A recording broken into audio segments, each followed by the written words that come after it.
amahoro y'Imana kuri mwese mudahwema kudukurikira ku mbuga nkoranyambaga zacu zigiye zitandukanye. Uyu munsi turi tariki 30 Mata umwaka w'2026. Ndabasuhuje, nge nitwa MC Derrick. Bimwe mu biri kugenda bivugwa ku mbuga nkoranyambaga nuko Kiliziya Gatolika iri mu iperereza ku bavuga ko bimitse Papa mu Rwanda.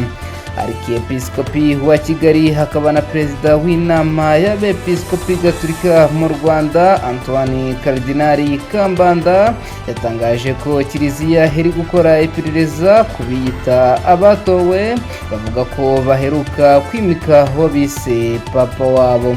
Ni ibintu byatunguye benshi kubona hari abavuga ko bimitse Papa mushya kandi w'umunyarwanda, inyuma y'uko bikwirakwiye ku mbuga nkoranyambaga ziba zigiye zitandukanye.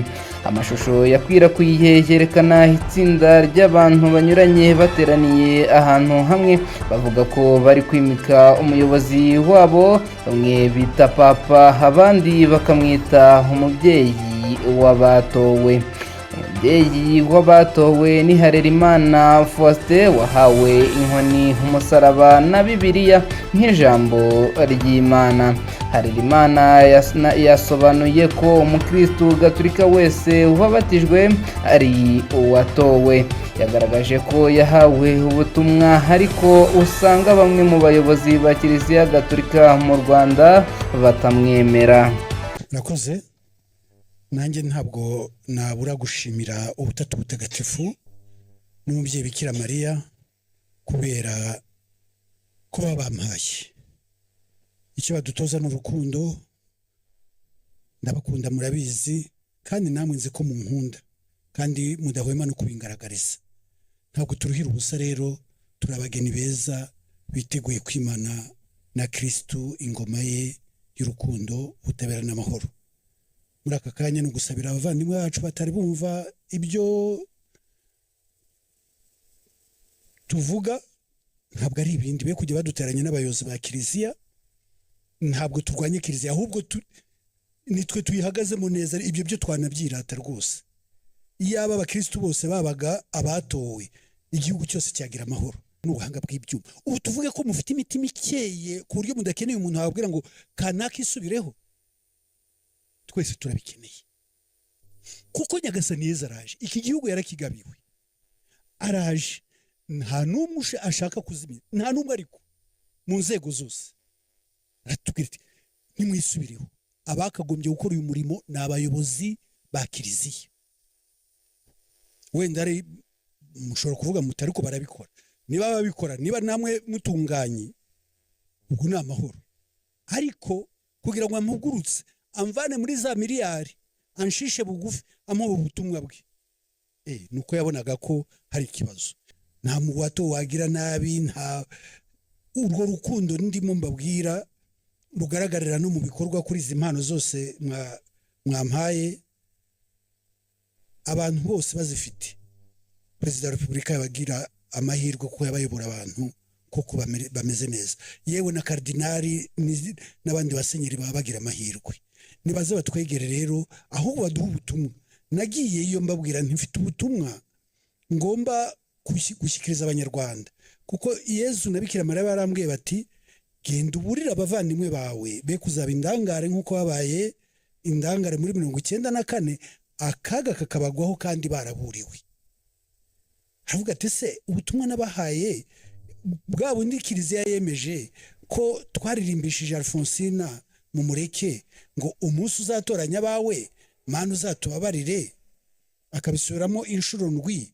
Ese koko abe nabahe? Nibyo nababwiraga, ntabatowe ntabwo ari twebwe gusa, mwe muhagarariye abandi benshi. Imana yonyine niyizi imitima y'abantu. Icyo murusha abandi nuko muhora mwahawe umubyeyi nyine uhora batoza ati kwanga icyane gisa nacyo.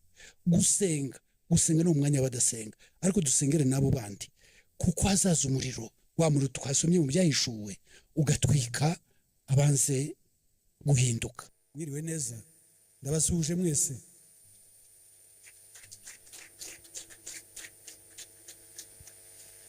Mbifurije umunsi mwiza rero, ndashimira Imana rero. Ntabwo navuga ubuhamya bwanjye ngo mburangize muri aka kanya, cyane cyane ko mu kanya isaa 9 dufite isengesho ry'impuhwe z'Imana, ariko na Yezu yatubwiye ko aduha ubutumwa. Ariko nagira icyo mvuga. Benshi bavuga ibitari byo, bakatubeshyera ibitari byo kubera ko tudasakuza. Abantu bikibwira ko ibyo binyoma bivugwa nabo ngaba ari byo byo. Haruherutse kujya kuri izi mbuga nkoranyambaga ngo reka mvuga batowe ndabazi, nta na rimwe turahura mu buzima. Cyakora turasenga, turanitirana, turasenga na hariya kuri centrale. Ikintu cyabayeho gusa ni uguhana amahoro ya Kristo igihe mu gitambo cy'Ukaristiya. Ntabwo ndaganira nawe, ariko akajya hariya akiyandagaza, akabeshya isi yose, akavuga amagambo twavuganye kandi ntarahura nawe ngo tuganire. No gusuhuzanya byo nka kwa kundi abantu bahura mu bukwe, akaba ari kuvuga ngo nkoreshwa na Sekibi. Ntabuze ntasa, ahubwo kugiti ukibwirwa n'imbuto kera, umuntu ubeshya ku mugaragaro akabeshyira abagore bamazizuka ko yabagiyemo, nanjye akambeshyira ngo twari duturanye. Birashoboka ko twari duturanye, ariko nta na rimwe nigeze mvugana nawe no kugeza uyu munsi. Ariko ibyo ngibyo ntabwo mbitindaho, nari ngiye kuvuga ngo nuko musabira, ariko burya hari ibyaha ururimi rucumuza abantu. Yaba nibura ajyewe yantukaga, ariko ntavuge ngo icyo bita Yezu, ngo icyo bita Bikira Mariya. Icyo ni cyaha gikomeye, ni ugutuka Roho Mutagatifu, ni icyaha kitababarirwa. Abise Yezu Beelzebulu biri mu ivanjiri yanditswe na Mutagatifu Mariko umutwe wa 3:1 mugakomeza, Yezu na Beelzebulu. Ibyo azibarizwa ibye, reka jye nivugira ibyanjye. Yihaye no gutanga definition y'uwatowe, ngo abatowe n'abapadiri gusa. Uyu nguyu azi ibyo avuga. Twese twaratowe kuri batisima. Umuntu wese wabatijwe yabaye uwatowe. By'umwihariko umukristo gatolika wabatijwe yabaye uwatowe. Twese uwo muhango wadukoreweho, aho umusaseredoti watubatije yadushyize umwambaro wera ku mutwe. Wabatizwa uri umwana, wabatizwa uri mukuru, umuhango n'umwe. Aravuga ngo kanaka, umwambaro wera ni ikimenyetso cy'ubutorwe bwawe, uzawugeze mu ijuru utanduye. Bifashijwemo n'inama z'ababyeyi b'umubiri n'ababyeyi b'abatisima. Kuba watowe uyu munsi rero ni ukureba niba yakanzu wambitswe kuri batisimu ikera. Wasanga itera ukajya kwimesesha mu maraso ya ntama. Ku bakristo gatolika ni intebe ya penitensiye. Ku bakristo bandi matorero bafite uko biyeza, ariko Yezu we ntabwo avangura. Uwiyejeje bitewe n'ibyo yize naho yigiye, nicyo ngicyo dusabwa. Ubwo rero byo birajya no mu buhamya bwanjye. Jewe iyanjye nta nubwo navuga, nta bara ry'umweru ryarimo. Nari narayanduje cyane, kuko amategeko yose uko ari 10 y'Imana nari narayishe, kandi ntazi no kujya kumesa penitensiya. Sibwo ni birebire byo ntabwo nabivugaho cyane. Nari narimitse ibintu Imana ndayimura, kuko ibintu byo byari byaragwiriye. Ndi umumiliyarderi, ariko umumiliyarderi utazi Imana. Ni ukuvuga ngo iyo nza gupfa icyo gihe nari kujya mu muriro. Ariko mumfashe gushimira Nyagasani Yezu n'umubyeyi Bikira Mariya, kuko bamvanye muri iyo sayo, noneho bakamesa, bakanyanika, noneho bakampa n'ubutumwa. Ubu munsi bakaba bashize imyaka 24 mutanga, kandi noneho bwarabyaye n'imbuto. Mu bampera amashyi n'impundu.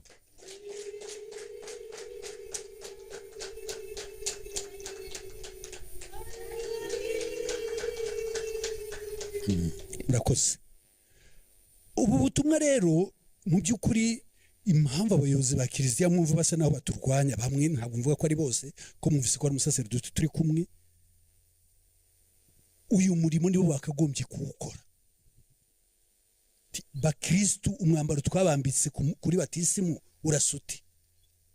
Ko hari ubukwe bwa ntama. Ntama aje kucyuza ubukwe mu Rwanda, nicyo yavuze.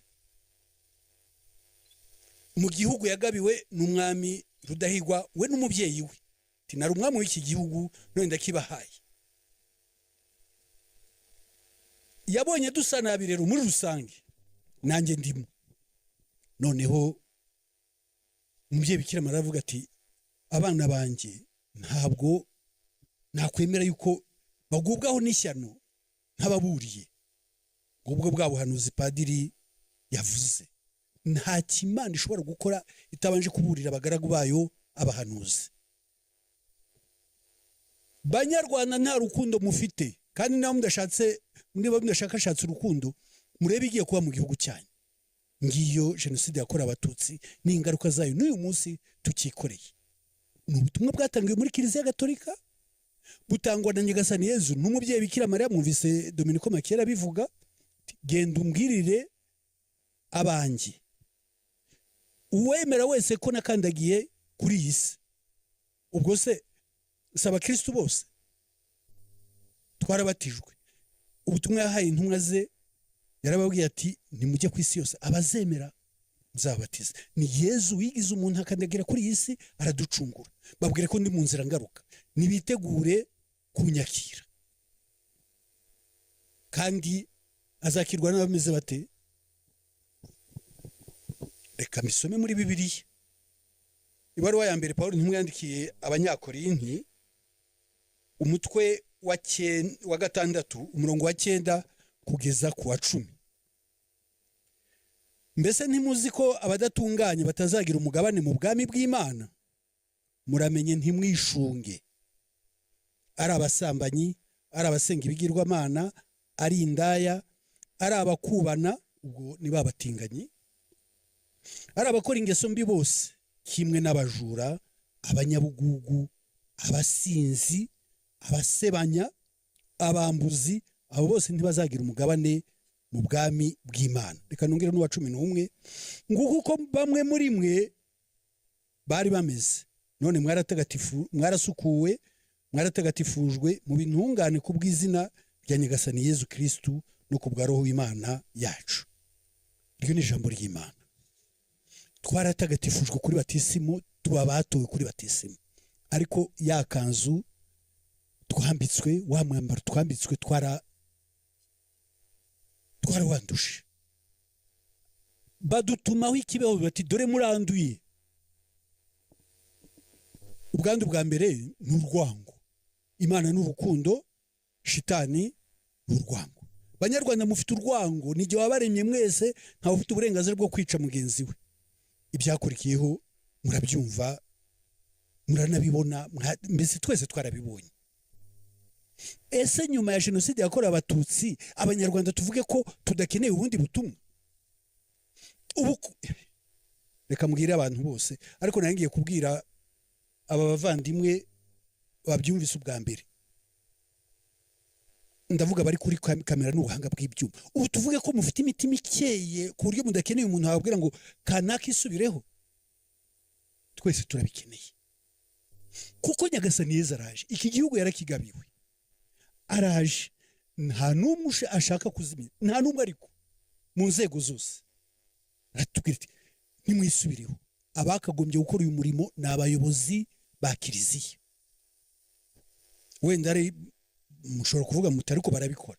Niba babikora, niba namwe mutunganye, ubwo ni amahoro. Ariko kugira ngo amugurutse amvane muri za miliyari, anshishe bugufi, amuha ubutumwa bwe, nuko yabonaga ko hari ikibazo. Icyo kibazo ni ikihe rero? Nigeze kubabwira ko hari ubukwe bwa nta murabuze, ariko mwari muzi ko twese turi abageni. Ni ukuvuga ngo iyo ngoma y'urukundo, ubutabera n'amahoro, Kristo ni umukwe, twebwe tukaba abageni. Kandi nk'uko tumaze kubyumva, icyanduye icyo ari cyo cyose ntabwo kizagira umugabane mu ngoma y'Imana. Iyo ngoma aje gusubiza isi mu buryo bwa paradiso, kuko urabona umwiryane, ibi byaha, sinzi twese turabibona. Ababyeyi mwese muri bakuru, ariko dufite n'urubyiruko, turebeye n'ahangaha iwacu mu Rwanda, mwarebye ikibazo cy'ibiyobyabwenge ukuntu kimeze, ikibazo cy'ubusambanyi, ikibazo cy'inzangano, ubwo yabazwaga kuri ibyo arkiyepiskopi wa Kigali hakaba na perezida w'inama y'abepiskopi gatolika mu Rwanda Antoine Karidinali Kambanda yabwiye ikinyamakuru Igihe ko hari gukorwa iperereza kugira ngo hazakurweho urujijo kuri ibi bikomeje gusakara. Mu butumwa bugufi yagize ati turimo turabitohoza ngo turebe icyo twakora dukure urujijo kuri ibi ngibi. Padiri Niyonsenga Theophile uri mu butumwa muri Espagne ni umwe mu bagize icyo bavuga nyuma y'icyo gikorwa. Yasobanuye ko nubwo abatowe ntacyo abaziho ariko Kiliziya isabwa gushishoza no kumenya neza aho ibintu nk'ibyo byaturutse n'impamvu yabyo. Yagaragaje ko niba abatowe bavuga ko bashingiye ku mabonekerwa, Kiliziya yo idashobora gushingira aho. Anagaragaza ko bishobora kuba ari ubuyobe bukomeye cyane. Padiri Monderere Dominique umunyeshuri i Roma yagaragaje ko atangazwa n'impamvu abatowe bakomeza kwitwikira umutaka wa Kiliziya Gatolika.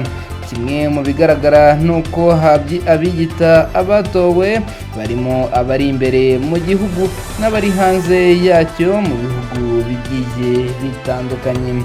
Ibi bibaye mu gihe Kiliziya Gatolika iherutse kwizihiza yubile y'imyaka 125 igeze mu Rwanda.